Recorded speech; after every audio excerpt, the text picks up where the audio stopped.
Welcome to Backstage with Richard Ridge. I'm at the legendary Sardi's, and my guest is Sarah Pidgeon, who has just been nominated for a Tony Award for her stellar performance as Diana in Stereophonic.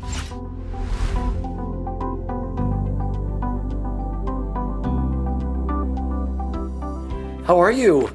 I'm great. Yeah, it's been so nice to be able to do the show in warm weather, off Broadway. When we were at Playwrights, we would come home in 20 degrees in December. So it's just nice to be doing this incredible show, one that takes place in California when it's actually sunny outside. And yeah, it's been really lovely. What a whirlwind you've been on with this show, but I want a Tony nomination. Yeah. I mean, what does this Tony nomination mean to you? I struggle with answering that. Yeah. I just think it hasn't totally sunk in yet. I feel incredibly honored. I can't really believe that my name is like next to so many legends of the theater and the industry. I'm so grateful that so many people from Stereophonic have been recognized to be in a category with Juliana Canfield, who has helped me craft my performance. And I think this show really is, we're only as good as everyone else involved. And I'm so incredibly grateful and honored and surprised and just sort of floored by what's happening in my life. Yeah, because like I said, talking about the journey of this show, you all just thought you were going to do this at Playwrights Horizon, right? Yeah, when we started, I decided to do this show because I really love to play. Yeah. I just thought I've got to do this, so I really fought for the auditions, and I was in LA at the time, so I flew out to New York, and in and out, I was crashing on my sister's couch because it was like, I have to be here for an audition. And then we started the run, and people started coming, and I didn't have friends come for a while because I think I was still trying to find my groove. And then they started coming during previews, and they were like, this is really good. Yeah. Do you think that it could transfer? And I was like, I don't know. I hadn't thought about that.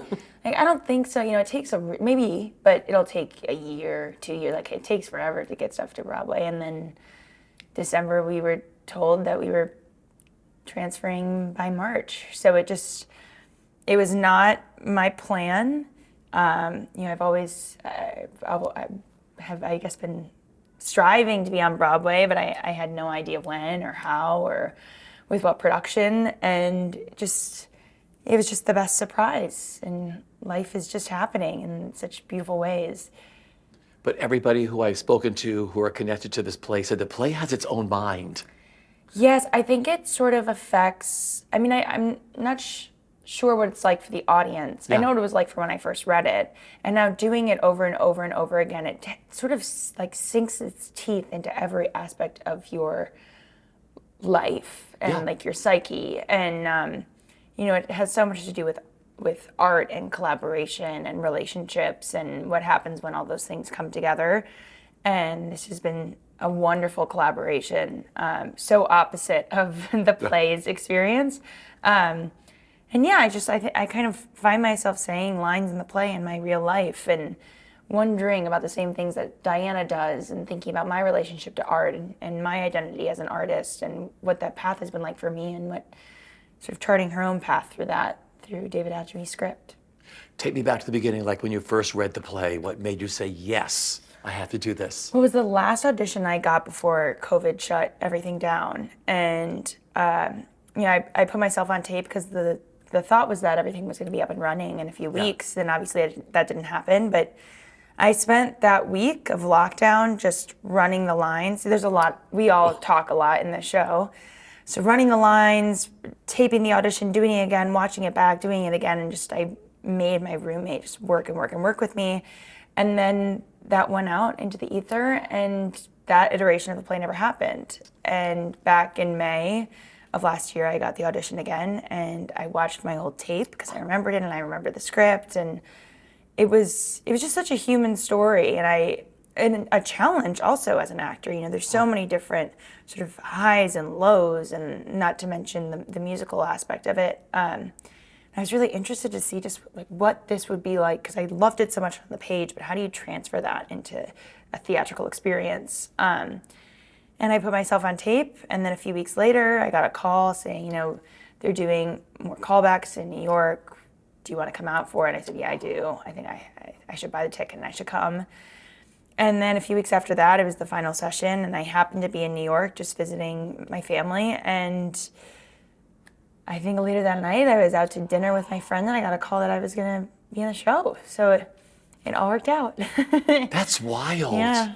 The audition process for this. Yeah, I mean, I think a lot of actors really resonated in a similar way that I did, that it was something really, really special. And a lot of people were going for it. And I just look around at my cast, and they're all so wildly talented, and everyone had their own journey of getting into this production. Some had been with it for 10 years at the first workshops of it. And I wouldn't want to do it with anyone else. It's just, it's been a deeply impactful experience working with these people and on this show. You are all stunning at what you do in this show, and you're you. You're this family, you're these actors, you're this band now.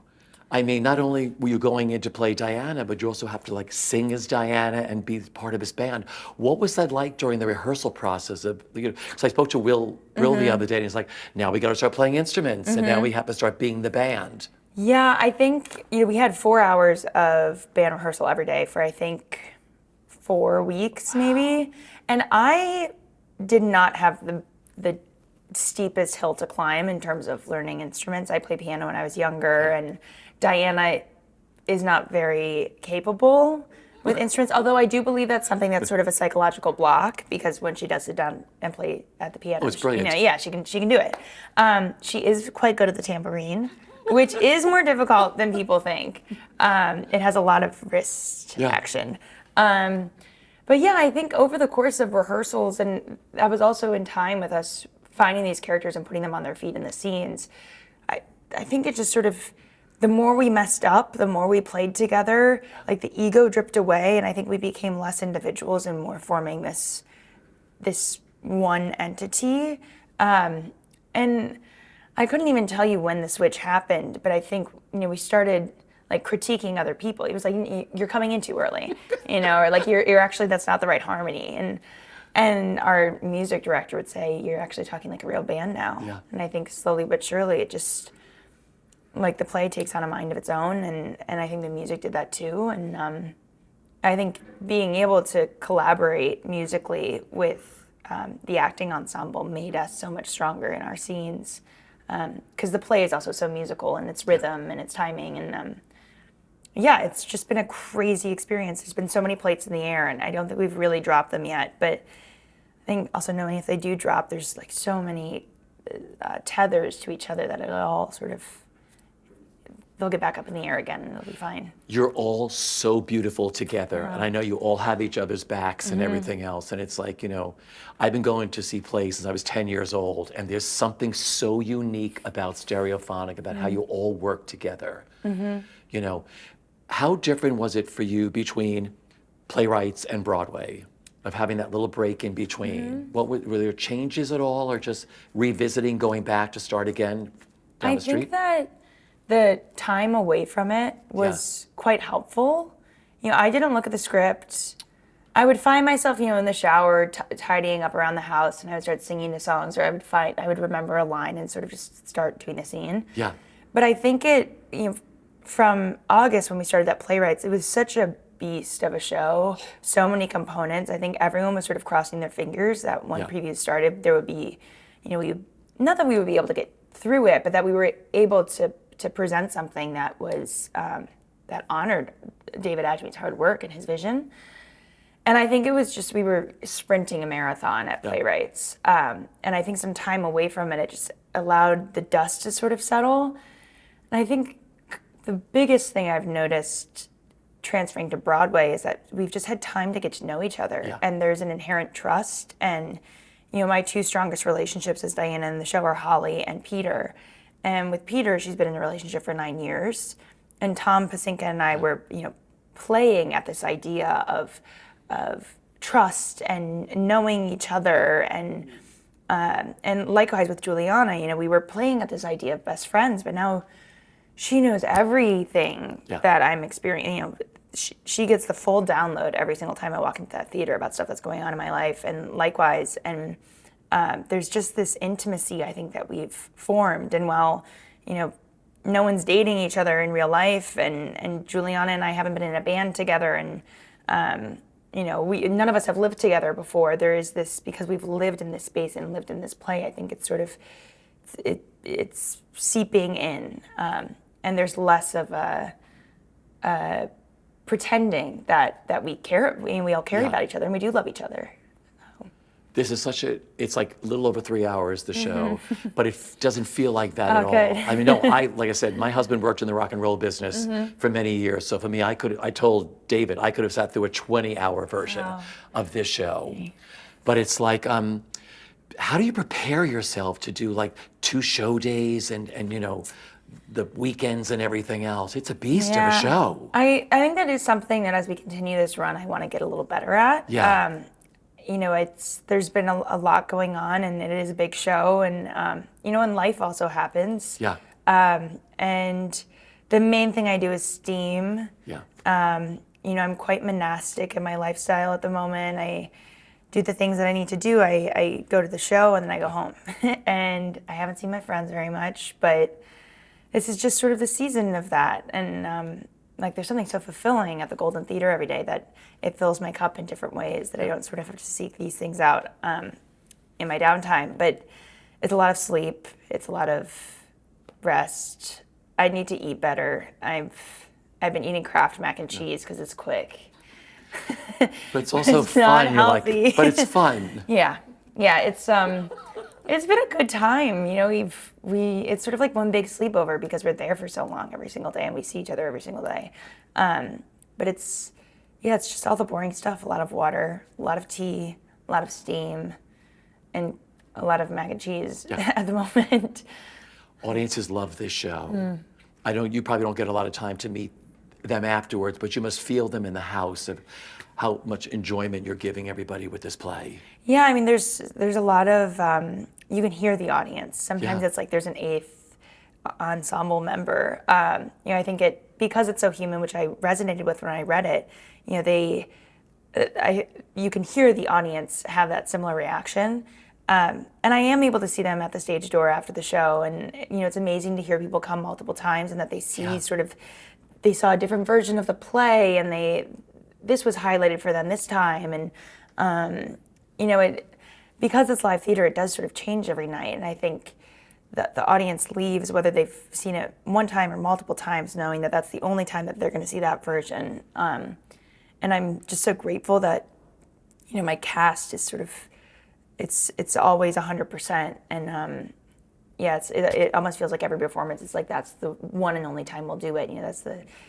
It's just such a passion project, I think, for everyone, and we feel, I think, a lot of the energy from the audience, which is very helpful for a long show and when you're tired, and it's a nice thing to remember that people are hearing these words for the first time, and to continue to honor David Adjemi's script and all the work that he put into this. It's energizing to feel the audience and to remember that before I walk on stage.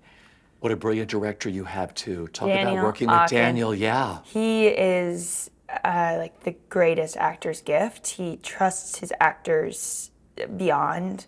I've never met someone who is so.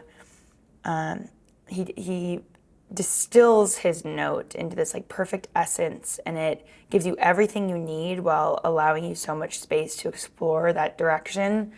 And he's very fun. He's just so supportive, and he believes in us so greatly. And I think that he was the captain of this pretty crazy 70s rock ship. Yeah. And he taught me things about Diana that I didn't know were there, and in turn taught me about myself. And I think trusting myself as an actor, pushing me to what I'm capable of as an actor. And I don't think we'd be anywhere close to where we are without Daniel. What I love about all the characters, but specifically yours, you're so raw and so vulnerable, and where you have to put yourself. What's the hardest scene for you? What was the hardest scene for you to grasp, for you to perform? Was there a part of the show? I mean, I think the "you're forcing me" scene where she doesn't want to cut the verses down, I was really attacking that for a while as a woman in 2024. And I think understanding, I think I was judging Diana for a little while, you know, like she's so much better than this relationship, and this guy isn't appreciating all of her gifts. But I think I was seeing her as the full arc of her character in the script and not just those moments that she was in. And she doesn't know what happened. She doesn't know she gets a solo album. You know, she doesn't know that she'll be okay without Peter, even if it's painful. And yeah, I think I was sort of playing the ending sometimes. And, you know, she doesn't want to fight with this guy. And there's a reason that she's been with him for 9 years. And I think sometimes I was sort of approaching it like when you go and have dinner with your girlfriend and you're like, you gotta dump him, you know, like he's so bad for you, you deserve so much better. But, you know, that's not how Diana feels in that moment. She just wants to be heard, and she doesn't know how to get that across to Peter, and what language or what tone of voice to use. And, you know, she's never done it before, despite me doing it now like hundreds of times in rehearsals and in performances. Diana's never done that before. So I think that was a difficult nut to crack for a little while. And I think Tom and I have gotten it to a place where you don't totally know who won that fight. And I think that's true of so many fights within relationships. There's no like perfect victim. There's no one ever really feels like they come out on top because the fight still happened. And yeah, but I just trust Tom Pasinka so much. And yes, I just look into his eyes and we do the scene, and we've gotten it to a place now, I think, that feels very authentic to these characters and what serves the story best. I wish you could step out of yourself and watch what you give an audience member, because I vividly see that scene playing over and over in my head. You were so brilliant to watch what you do up on that stage. Thank you so much. And I'm sure a lot of it has to do with training, because you went to CMU. I did, a proud Tartan. Yeah, so what are your favorite memories of going to CMU? Oh gosh. I mean, I think just my classmates, you know, they were so incredibly talented, and you know, 18 to 21 is such a weird time in someone's life. You're sort of trying on these clothes of adulthood that don't really fit, and you're trying on these different versions of yourself. And I was with like 25 of the same people, you know, in the same time in their life. And we were constantly watching each other be incredibly vulnerable, you know, wearing our hearts on our sleeves during these scenes, and watching them push themselves in movement classes. And I'm so very close to many of them, and you know, they know me in such a specific time in my life as I know them. So I think just those moments where, you know, we were sitting in between class, and when it was finally sunny out, because Pittsburgh is a beautiful city, but it can be very gray. So it's sort of like New York, when the sun finally comes out, you're just sitting on the grass, and it's just spending time with them. And I think if I could go back, I would just, you know, just like take it all in a little more, Sarah. And I mean, there's so many wonderful memories. I was in great productions. We have something called Playground, where it's a festival of student work, and that was incredible to see that, you know, sometimes actors would write things, or sometimes costume designers would direct something, and it was just sort of this cross-disciplinary time in school. It was so creative, and the teachers were so supportive, and saw all the shows, and classes canceled for a few days, which everyone loves, even though I loved my teachers. But yeah, that was a really special time. What are some of the things you learned there that you use in your career today? I had an acting teacher where I was doing an exercise, and I was very emotional. I was crying. And the exercise ended, and he said, "Class, what did you think?" And everyone was silent. And he said, "Okay, well, I'll speak for the class. Sarah, it seems like you were, you know, what did you think about that?" And I said, "Well, you know, I think it was really successful. You know, I was really moved." And he was like, "You might have been moved, but I don't think any of us were." And his point was, just because you're feeling it, that's not the important thing. It's that the audience feels something. And, you know, while that can be an amazing byproduct, and I think acting can be very, what's the word I'm looking for, cathartic. Yeah. You know, that's not the point. I don't think theater exists without an audience. You know, otherwise it's just scene work. And, you know, the audience is, I think, integral for it to be theatrical. And I think knowing that my duty is to move the viewer, not to move myself or work things out myself, I think was very was an important lesson for me to learn. And also showing up on time. I think that was something that was drilled into us. Just show up and be prepared. And if the rest of the day goes bad, then, you can't control that, but you can control if you get there on time. Yeah. Yeah. Did you have a favorite teacher? I loved Barbara Mackenzie Wood. Who else? Tony McKay. Yeah. Catherine Moore. Andrew Smith. Gary now I'm just naming everyone. Yeah. But yeah, every teacher I had was, they offered their unique perspective. I think what was so beautiful about CMU is that it's not just like one methodology. Yeah. It really gives you a lot of tools for your toolbox. And yeah, I think my dream is to work with some of I am sort of living a version of my dream because Will Brill is a CMU alum. And Lily Ganser, who's also in our production as an understudy, is also a CMU alum. So I think to continue working in this with people who are from CMU is wonderful. Makes the world feel really small, which is nice. And such a, while the theater community is quite small, this industry is just, it can feel isolating, I think, at times. And to know that you have this, these connections and this community within it is very special and comforting. And just talked a little bit about arts education, the importance of arts education. Yeah, I don't think that it's ever a bad idea to be educated in the arts. Whether or not I would have become an actor after CMU, and I also went to a boarding school called Interlochen where I studied acting for a little bit. It just gives you, I think it's a daily practice in connecting and empathizing with other people, which I think is necessary to lead a happy life. And I just think you learn so much about yourself in the process, and it's a discipline. And yeah, I feel like, I don't know, maybe I just had different parents, but my parents never thought it was a bad idea for me to receive a degree in acting. And I think sometimes people sort of their feathers ruffle at the idea of that because, obviously it's an investment in something that may not have an immediately applicable degree. But yeah,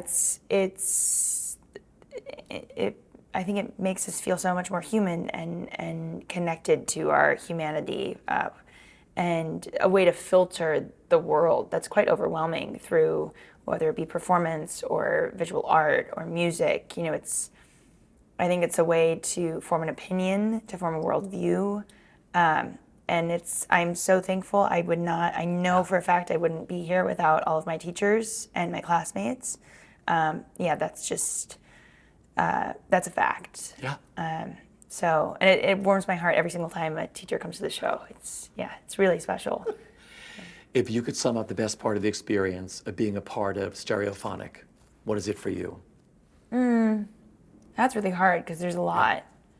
I think just that all of these people, not just the cast, but the creatives and our incredible crew, they have come, I've come into contact with them during a time in my life that it feels I feel like I'm sort of entering this next chapter. And I, regardless of what's happened with Stereophonic and the success, which I'm so grateful for, these people on an individual level have made a serious impact on me, and I'm just so grateful that this project that we all care so much about has brought all these people into my life. It's my home right now. It's the most consistent thing in my life. And I have a sublet, and I go home there and I sleep every night. I spend the majority of my time, a block away with these people, and I'm just pinching myself every day that I got lucky enough that they took a chance on me and put me in the show. Yeah. Finally, have you chosen a Tony outfit for Tony night?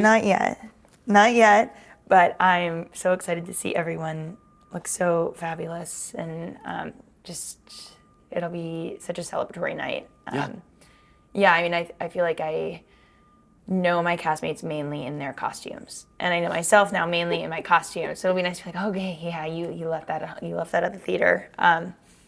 I love it when everyone's dazzled up. It's like theater prom, right? Is that what people call it? Yeah. Yeah, it's just theater prom. Who doesn't love prom? And I get to bring my mom, so that'll be nice.